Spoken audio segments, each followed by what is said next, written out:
That being said, it's going to be very interesting to see. I'm not going to predict which team is going to make the playoffs. I'll leave that for the poll for you guys to vote on. But it's going to be this is probably the most exciting close to a regular season in PPL history. Someone very good is going to looks like they're going to be left out of the playoffs this year. So, that's always, fun and exciting for the league moving forward. That being said, we're going to get into the last three matchups here so that we can get ready for Week 13. The first matchup that we're going to go Final Four on is going to be the Gaff Attack versus the Baby Gas team. This matchup screams the Gaff from start to finish. Looking up at it, I mean, the options that the Gaff can deploy are perhaps some of the most impressive in the league. Cooks and Hopkins are doing awesome at the receiver spot. Let's talk about DeAndre Hopkins a little bit. This is a guy who has not fallen off despite poor quarterback play and musical chairs at the quarterback position. Savage to Watson, back to Savage, and it's not hurting DeAndre's production very much. So that's just letting you know that he's reached that level as a receiver that he's pretty much uncoverable, and he makes his quarterback better no matter who that guy is. Zach Ertz continues to be a very, very impressive piece, and looks like the Gaff is trying to consolidate that Eagles passing game by going with Alshon Jeffrey and Zach Ertz, hoping to get some of the love from the Philadelphia Eagle Carson Wentz show. Todd Gurley and Leonard Fournette, one of the top backfields in the league, probably only second to the Argonauts backfield at full strength. But this backfield is pretty comparable with these two guys. Gurley at Arizona and Fournette in a butter matchup against the Indianapolis Colts.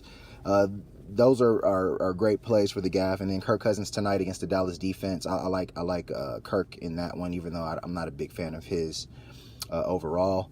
For the Baby Gas team, looks like it's going to be Cam, Melvin Gordon, and Mark Ingram. Let's talk about Cam Newton. He's struggled. He's been good. He's been bad. He's been, everything. I mean, he's been very inconsistent, but at his best, he's a killer. I like his matchup against the New Orleans Saints. I think that he can light things up and really make it tough on the Gaff and make this a very interesting close to the regular season. Mark Ingram, of course, on the other side for the Saints. He should probably bounce back, being that Kamara got the lion's share of production last week. It tends to balance out. So I like Mark Ingram this week. Larry Fitzgerald against the Rams, I like him bouncing back. He's been one of the quietest top receivers in the league, and that's just because of how consistent he is. And then, of course, looks like the Bears defense and coach are going to be the plays for the BGT against the 49ers. Watch out for Jimmy G. That's all I got to say about that. That being said, I like the Gaff in this matchup to clinch his playoff spot and punch his ticket to the Final Four. I got the Gaff Attack winning this matchup 141 to 122. Moving on to our next crucial playoff matchup. We have the Mean Machine taking on the new and defending Alpha Conference champions, the Argonauts. So the Argonauts come into this matchup. The league's top scoring team. They will be the Juggernaut era style winners. There's not very much question to that. The Argonauts have looked very strong this year.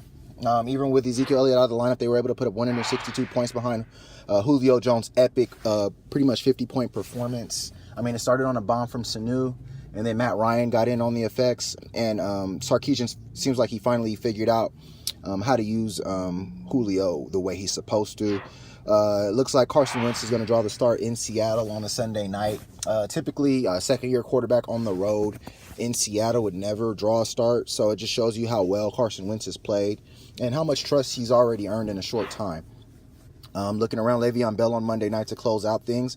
That's always a good insurance policy, along with A.J. Green, who will also be in that Monday night matchup. The guy that is going to be pretty crucial this week is Shady McCoy. If he has a big game, I think the Argonauts are going to run away with this and end the Mean Machine season. Looking around at that, I'm looking at the flex spot for the Argo. It looks like that's the musical chair spot. There's no telling who they're going to put there and how that guy is going to do, just based on the fact that he's probably, the one shot in the dark play the Argo will have going into the weekend. On the Mean Machine side, I mean, he's had a pretty impressive season. Alvin Kamara and Kareem Hunt. I'm going to get into these two guys because these two guys, I mean, Kareem Hunt started the year like Kamara's ending it. And I mean, that I got to give the machine big time props on acquiring 2 young rookie running backs. One guy he acquired with the 4th pick in the draft, and the other guy he actually acquired off of free agency. So he did some good scouting to get Kamara. And both of those guys, maybe not Kareem Hunt so much lately, but both of those guys have big time potential moving forward into the future years in case the machine was to fall this week. I like Kamara, but I think Mark Ingram's going to get a little bit more run, and that's going to affect Kamara's production. I also think the Saints are going to try to pass on the Carolina defense. I think Drew had 3 TDs on them last time they played, so I think that Michael Thomas may be due for a huge matchup and game. Looking that over, I like the Hunter Henry play. He's looked awesome as the Chargers have found themselves. Hunter Henry and Phillip Rivers have developed that rapport, so that's always a great thing. Josh Doxson looks like he's going to get the start tonight against the Dallas defense, and that's a good start by the machine. That's a free agency pickup, so we're going to see how that works out for him. I really like Joe Mixon. I've been talking about this kid a lot. I really like his explosiveness, and I like his build.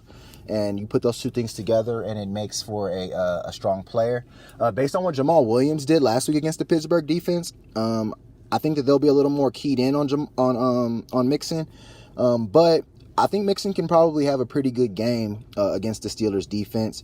Patriots D, that's a tough defense to trust, but then again, Seattle on the other side, both of those defenses are going to be tough to trust. And then the Raiders coach, I love them against the New York Giants, being that Geno Smith's going to draw the start.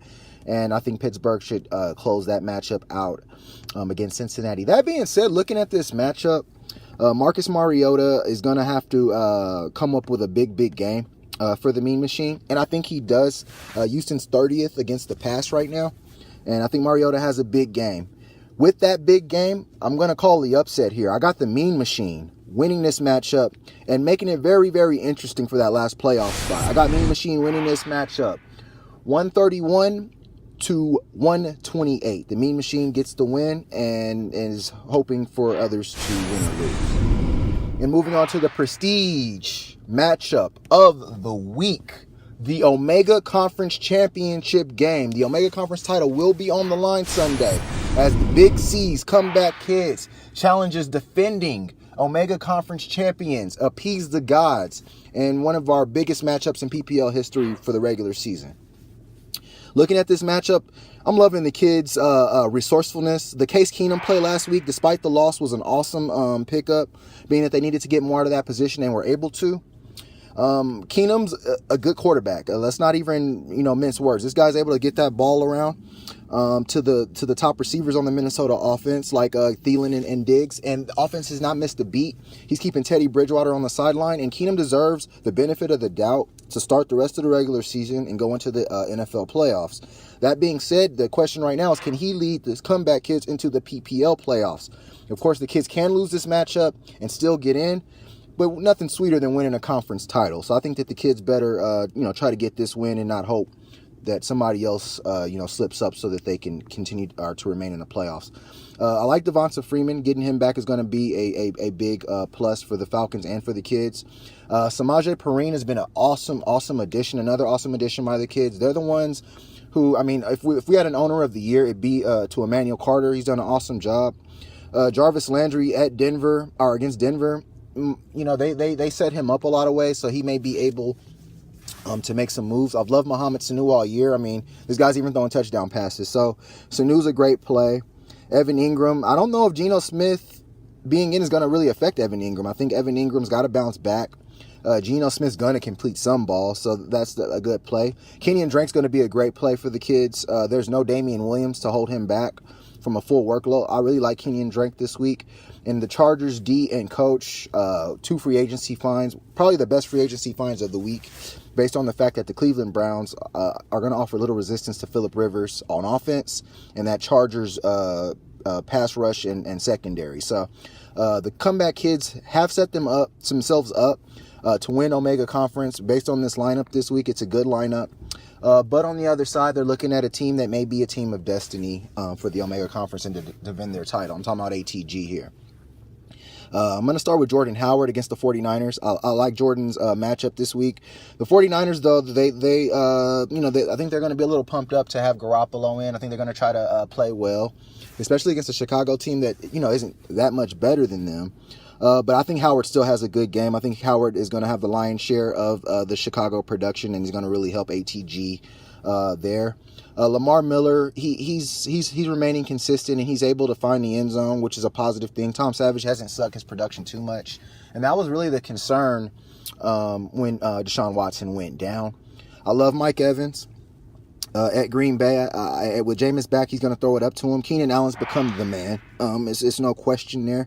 I love Keenan's ability to just consistently get open, make catches, no matter whether it's a high ball, a low ball, an in route, an out route, a deep route, a short route. Keenan Allen is a complete wide receiver, and his rapport with Phillip Rivers is on fire. Gronk, against the Buffalo defense, he tends to play well in Buffalo because he's a Buffalo native. So he's from Western New York. I think Gronk plays huge in this matchup. Latavius Murray at Atlanta, I think that's going to be another good one for ATG. Another good acquisition by Appease the Gods.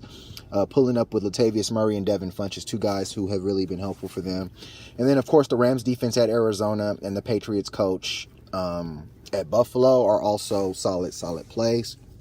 Justin Tucker, of course, probably one of the best kickers to have, especially around this time of year with Baltimore. At least able to move the ball despite, not being a great offense. That being said, we are about to decide who's going to be the Omega Conference champions based on this preview. Both teams have played well. Both teams actually, I would say, deserve to be Omega Conference champions. That being said, I think ATG's players are a little bit more cornerstone. They're also a bit more dependable than the Comeback Kids players. I could see the upset happening and the kids winning Omega because that's what they've done all year. But, on paper, Appease the Gods is the better team across the board, and the better team should win. I have ATG winning the Omega Conference title for the third time, becoming the first team to defend the Omega Conference, winning this matchup 130 to 122. All right, so Appease the Gods wins the Omega Conference title and closes out the season with a prestige matchup of the week victory and heads into the Final Four as the 2 seed, awaiting war for the PPL title. All right, everybody, good luck, and may the odds be ever in your favor as we go into the Final Four to decide a new or maybe a defending Pantheon Cup champion. You guys have a good weekend.